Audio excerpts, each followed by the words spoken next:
जैसा कि आज का मौजू बहरापन है, कान की सलाहियत, सुनने की सलाहियत से महरूम अफराद के लिए ये प्रोग्राम में आज हमारा मौजू है।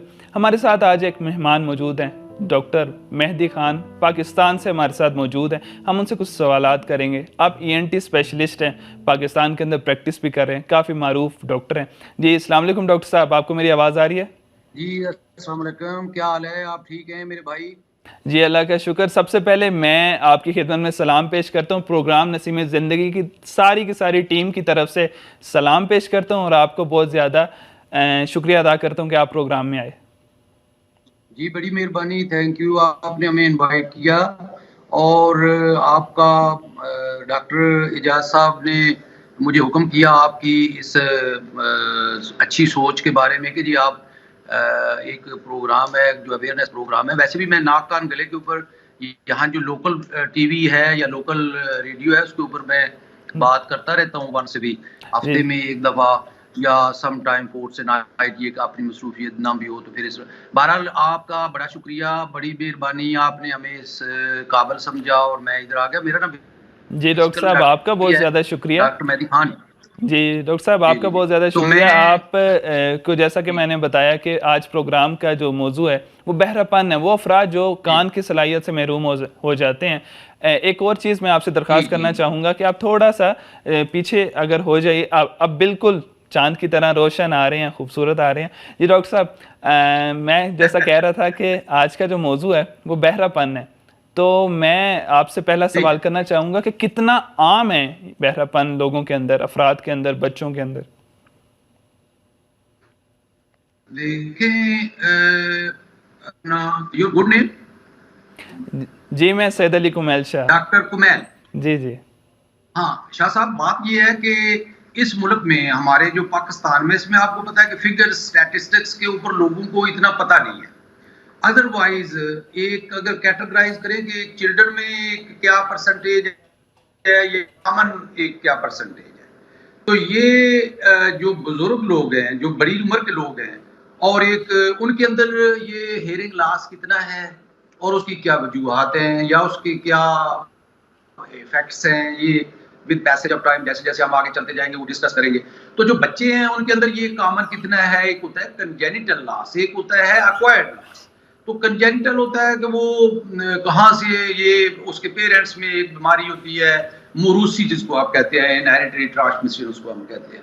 तो ये फिगर अगर आप दें, अगर आप स्टैटिस्टिकली ये बात करें, तो हर चौथा बच्चा, जो हर पंजवां बच्चा जो है इधर पाकिस्तान में, वो चाहे कंडक्टिव लॉस है या कंजेनिटल लॉस है या सेंसरी लॉस है, वो बहुत कॉमन है। और सबसे जो बड़ा मसला मेरे मुल्क में, पाकिस्तान में, मैं बाहर भी काम करता हूँ, मैं ब्रिटिश नेशनल हूँ, वहाँ इंग्लैंड में या जो सो कॉल्ड सिविलाइज सोसाइटीज है उनके अंदर फिगर एंड फैक्ट्स और स्टैटिस्टिकल आपके पास मौजूद है, कितनी परसेंटेज में ये है, इतनी परसेंटेज में भी है।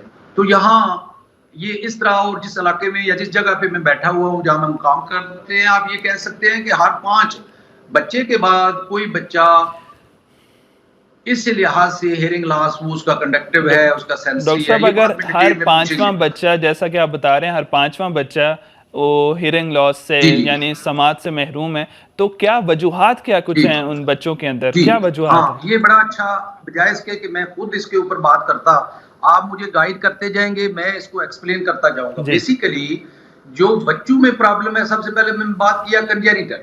कंजेनिटल का मतलब है कि अगर आप मैरिजेस करते हैं, मुरूसी जिसको आप कहते हैं, अगर आप फैमिली मैरिजेस हैं जिसमें फर्ज करो कि ऊपर से एक ट्री आ रहा है, तो आप कजन मैरिजेस में एक होता है रिसेसिव, एक होता है डोमिनेंट।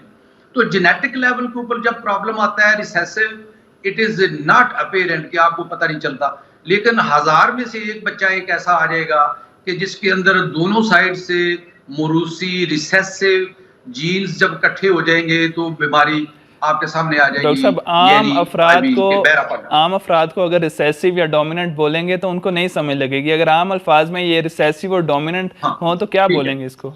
ठीक है, मैं ये अर्ज कर रहा हूँ कि अगर जेनेटिक मतलब जेनेटिक मोरूसी आप लफ्ज समझे जी जी कि मोरूसी एक बीमारी फर्ज करो एक फैमिली के अंदर है तो वो छुपी हुई है, वो स्लीपिंग है, उसका कोई प्रॉब्लम नहीं है एज फार एज आपकी हेयरिंग की बात अगर हम कर रहे हैं। अगर वो जो छुपी हुई बीमारी दूसरे पार्टनर कजन में जब वो उसकी जो खाला की बेटी है, चचा की बेटी है या वो फुफ्फो की बेटी है, ये क्लोज रिलेटिव्स जो मरूसी जिसको आप कहते हैं, तो वो अगर वो छुपी दोनों साइड से स्लीपिंग जो जीन इकट्ठे हो जाएंगे तो वो बच्चे में ज़ार में से एक बच्चा आप कह सकते हैं कि उसमें हेयरिंग लॉस होगा। और ये एक वजह है, ये मतलब ये नहीं है कि this is the only reason behind के जो हम बात कर रहे हैं कि जी ये हेयरिंग या लॉस क्यों है, कितना है, ये एक काज है जो हम मोरूसी कहते हैं। उसके बाद बहुत सारे बच्चे ऐसे हैं जो यहाँ पीडियाट्रिक ये बच्चों के वार्ड में बच्चों को इन्फेक्शन होती है, बच्चों के नाक में एक दूध होती है, पैदाइशी तौर पे उसका नाम है एडिनाइड। अगर वो एडिनाइड इन्फेक्शन हो जाए या बच्चा उसको दायमी एलर्जिक रनाइटिस, उसका मतलब ये है कि उसको दायमी नज़ला, जुकाम, छींकें, किसी चीज़ से एलर्जी है, ठंड से है, मट्टी से है, धुएं से है, परफ्यूम से है, तो वो छींक के वो जो पानी नाक में पैदा होता है वो कुछ कान में जाता है। या एडिनाइड जो नाक के पीछे एक दूध है उससे इन्फेक्शन, या नाक की दूध से या नाक की एलर्जी से इन्फेक्शन, या गले के टॉन्सिल्स बाज दफा बच्चों के होते हैं कि वो जो आप कोल्ड ड्रिंक पीते हैं या कोई ये चिप्स क्रिप्स या जिनकी एलर्जिक थ्रोट की हिस्ट्री होती है, तो उन बच्चों में भी ये एक काज ये है कि वहां से इन्फेक्शन ट्रेवल करती है। एक रास्ता नाक से कान में जाता है जिसको हम कहते हैं यूस्टेचियन ट्यूब। वो एक ट्यूब है, एक रास्ता है जो आपके नाक से कान में जाता है। तो अल्लाह ताला का निज़ाम ऐसा है कि जब तक तो वो बच्चा है वो एक स्ट्रेट ट्यूब है, एक स्ट्रेट रास्ता है।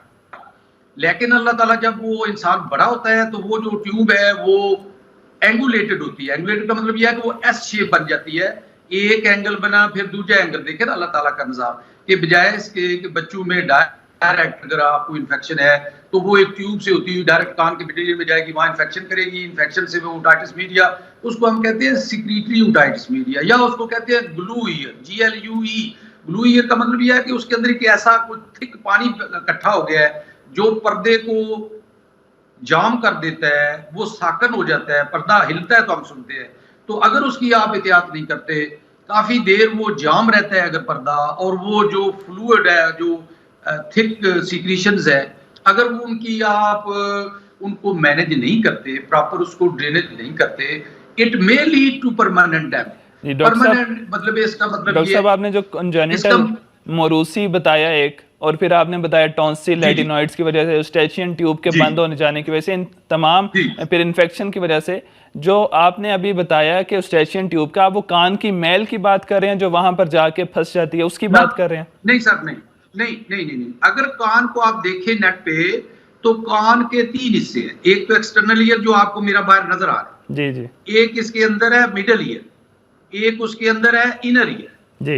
इनर ईयर जो है वो बिल्कुल दिमाग के साथ जुड़ा हुआ है, दुरुस्त, जिसके अंदर बैलेंस है और जिसके अंदर हियरिंग परसेप्शन है। जो मिडल ईयर है वो नाक की ट्यूब, यूस्टेचियन ट्यूब जो है वो मिडल ईयर में जाती है। मिडल ईयर, मिडियल ईयर के आगे पर्दा है, पर्दे के आगे एक्सटर्नल ईयर है जिसके अंदर वैक्स बनती है। वैक्स जो है वो एक्सटर्नल ईयर में बनती है, मिडल ईयर में नहीं बनती। दुरुस्त है, ठीक हो गया। तो वो इस तरह की ये, और मतलब ये है कि मिडल ईयर में जब भी इंफेक्शन जाएगी, कोई भी सोर्स होगा, नाक से जाएगी, गले से जाएगी। आपने अक्सर बच्चे जो देखे होंगे, कुछ बच्चे ऐसे हैं जिनको मोरूसी तौर के ऊपर उनके अंदर हम उसको कहते हैं लिप क्लेफ्ट या पैलेट क्लेफ्ट। उसका मतलब ये है कि उन बच्चों को क्या कहते हैं, वो जो क्लेफ्ट पैलेट है उसको हम उर्दू में क्या कहते हैं जी? क्लेफ्ट पैलेट का मतलब ये है कि ऊपर से ये जो तालू जो है वो गायब होता है, अगर आपने देखा कुछ बच्चों में। जी डॉक्टर साहब, इन तमाम बच्चे जिनकी हियरिंग लॉस हो जाती है इन तमाम वजूहात की वजह से, ये तमाम बच्चे, वो उनका हम किस तरीके से उनकी मदद कर सकते हैं? उनकी मदद का ये है सर कि देखिए, सबसे पहले काउंसलिंग है। नंबर 1 काउंसलिंग का मतलब ये है कि आप कजन मैरिजेस डिस्करेज करें।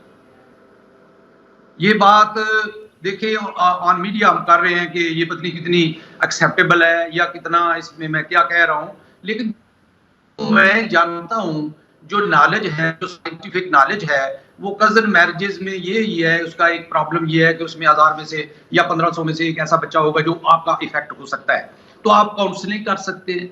अगर कोई दूसरी काज, जैसे आपने कहा कि एडिनाइड, या मैं जैसे कहा कि लोगों के तालु जो है वो मुकम्मल नहीं होते, नीचे से तालु के ऊपर सुराख होता है, तो ये जो सुराख है, मुंह में आप जो भी खाते हैं, रोटी है, पानी है, यहाँ से वो इन्फेक्शन ट्रेवल उस ट्यूब के जरिए ट्यूब में करती करती वो कान के अंदर चली जाती है। कान फिर पानी बनता है, वो पानी ड्रेन नहीं होता, फिर उसके बाद परमानेंट वो डैमेज की तरफ वो परमानेंट हियरिंग लॉस हो जाता है। जो इम्पॉर्टेंट बात जो यहाँ करने वाली है वो ये है कि बहुत सारी माँ, इनको ये पता नहीं कि फीड कैसे करना है।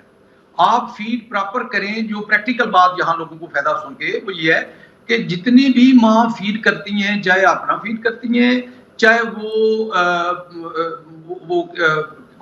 वो क्या कहते हैं उसको, फीडर करते हैं, तो उसका जो बच्चा है वो अगर फ्लैट लेटेगा तो उसकी ट्यूब चूंकि स्ट्रेट है तो वो डायरेक्ट कुछ जो दूध है वो नीचे जाएगा आपके स्टमक में, और उसमें 1 2 3 कतरे अगर कान में चले जाएंगे तो वो ज्यादा खतरनाक है। वो इन्फेक्शन करेंगे, वो ओटाइटिस मीडिया करेंगे, वो इस तरह का मसला बनेगा। इसलिए मैं ये आपको ये के ऊपर मैं ये मैसेज आम करना चाहता हूँ कि सबसे ये बड़ी इंपॉर्टेंट चीज है, एक छोटा सा पॉइंट है कि माँ को how to feed the baby, कि आप उस बच्चे को थोड़ा सा सर उसका 45 एंगल के ऊपर ऊंचा करें, और ऊंचा करके उसको ब्रेस्ट फीड करते हैं या दूसरा बॉटल फीड करते हैं, जो भी आप करते हैं, तो उसका एंगल अगर वो लटा के करेंगे तो वो डायरेक्ट दूध जो है वो थ्रू यूस्टेचियन ट्यूब कान के अंदर चला जाएगा, तो फिर इन्फेक्शन होगी, फिर उससे ओटाइटिस मीडिया होगा। कुछ बच्चों में फिर वो कान बहना भी शुरू हो जाता है, और अगर बहना अगर तो इसको लंबे एक आप एस्पेक्ट में ले तो फिर तो एक बहुत बड़ा टॉपिक है कि आप मिडिल ईयर में इन्फेक्शन हो तो क्या हियरिंग लॉस है, एक्सटर्नल ईयर के अंदर। क्योंकि डॉक्टर साहब हमारे पास टाइम महदूद है, ये ऐसा टॉपिक है, इस पे घंटों गुफ्तगू लेक्चर्स दिए जा सकते हैं, लोगों ने किताबें लिखी, रिसर्चेस की, बल्कि पूरी स्पेशलिटी जो सी ENT के अंदर कान के अंदर जो फेलोशिप होती है उसके लिए 2 साल 1 साल के लिए डॉक्टर्स करते हैं।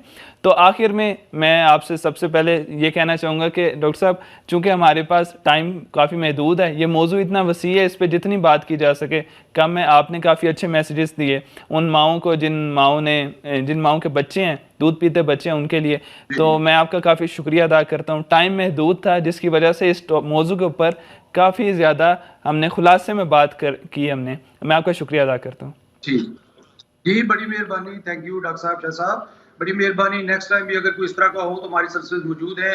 हमारा अपने दोस्तों को सबको मेरा और डॉक्टर इजाज मलिक साहब का मैसेज दे देने कि आप लोगों की बड़ी मेहरबानी कि आपने हमें इस मौका इस स्टेज के ऊपर दिया कि हम एक ऐसी बात करें कि मेरी एक मुंह से बात निकली हुई हजारों लाखों माँ बहन जो लोगों के बच्चे उनको प्रॉब्लम है।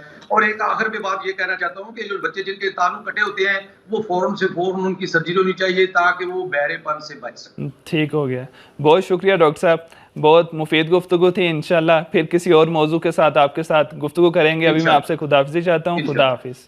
जी थैंक यू, जी थैंक यू।